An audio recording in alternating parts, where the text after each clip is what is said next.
I was willing to give Elias Pettersson the benefit of the doubt.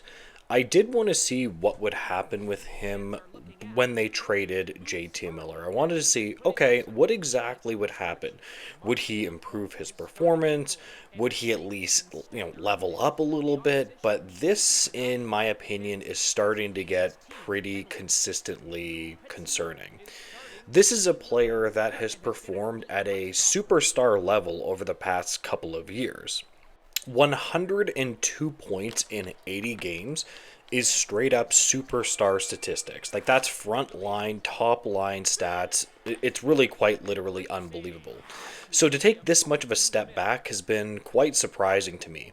And even the season after that, he still scored 89 points in 82 games.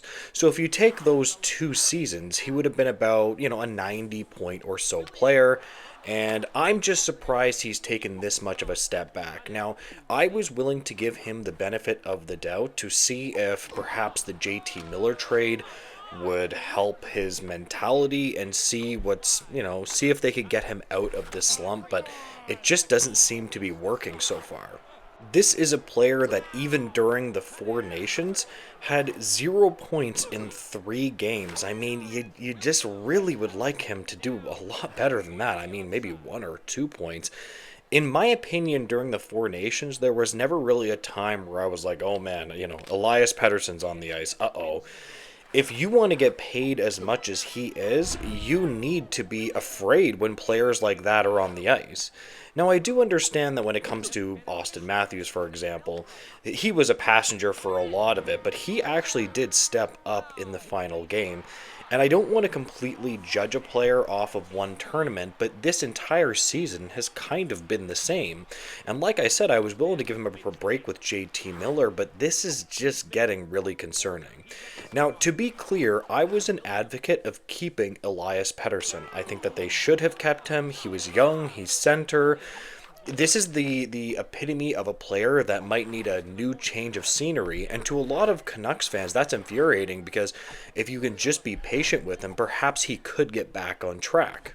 This is a player that is just beginning his $11.6 million contract, and Canucks fans are expecting way more out of him than this.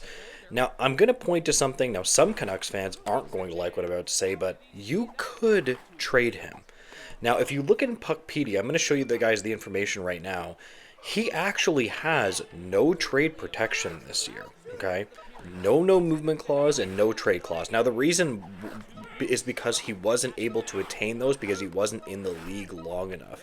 When I actually looked into his contract and looked into all the information, I was surprised to see that he had straight up no trade protection at all in this year. Now, that doesn't mean the Canucks should move on from him because you're going to need to get a center back, and they have Philip Hedl now, who I actually like Philip Hedl quite a bit. I think for what he is and for what he's getting paid, he can actually be a producer. But again, when it comes to Elias Pettersson, they need to make a decision this year on him. Now, it's obviously really unfortunate, though, that you're going to be selling low if you do look for a trade. Like, there's going to be a lot of Canucks fans that might comment on this and say, yeah, but trading him when his stock is low is silly. The whole point here is that he has a full no movement clause after this. And trust me, as a Leaf fan, I fully understand that when no movement clauses kick in, it can be really, really, really difficult for you. Elias Pettersson was also asked recently whether he believes that confidence played a factor in his inability to find the back of the net. Now, here's the thing, guys. It's the media. When you're a player, you have to be some level of professional, and you can't just go off on the media. And I found his comments kind of distasteful a little bit, where he was just saying that it's more annoying to deal with the media. Yeesh. Okay, so things obviously aren't going well. Now, again, I understand that playing in a Canadian market can be difficult for some players. Like, yes, annoying, it can be. I actually kind of agree that Canadian media can be frustrating. I mean, you even look at what Austin Matthews was asked about the Four Nations, about, a certain play, wink, wink, haunting him, and he was just like, sure, Kevin. Anyways, I understand he might not be wrong about some annoying questions, but at the end of the day, You're a millionaire athlete. You know you're playing for a premier organization in the Vancouver Canucks, and you're going to be expected to be a lot more professional than that. It seems like, again, I've always said this about Elias Pettersson. I truly do think that he is a little bit of a head case. He's always been like this, and I'm hoping, I just hope for Elias Pettersson that he would possibly mature a little bit more. Again, for the amount of that he's getting paid, he should be well over a point per game. I know if this was happening on my own team, I would be absolutely furious with a player that's only performing like he is. If you look at his point per game right now, he's on pace for about 56 points. That should be on pace for a, mediocre-ish second line top six center. I'm not saying that's horrible production for a lot of players. There would be a lot of players that would love to have that type of production. And a center getting paid that, would get paid maybe what, 5-6 million. But he should be producing double that. And if the Canucks aren't getting that, that is really going to hurt their team. Now, I would caution one thing to the Canucks and Canucks fans. You should want to get fair value for this player. This is a player that, if you look at the contract, as I said, you could trade him. Now, it doesn't mean that you should. It just means that you want to make the correct move.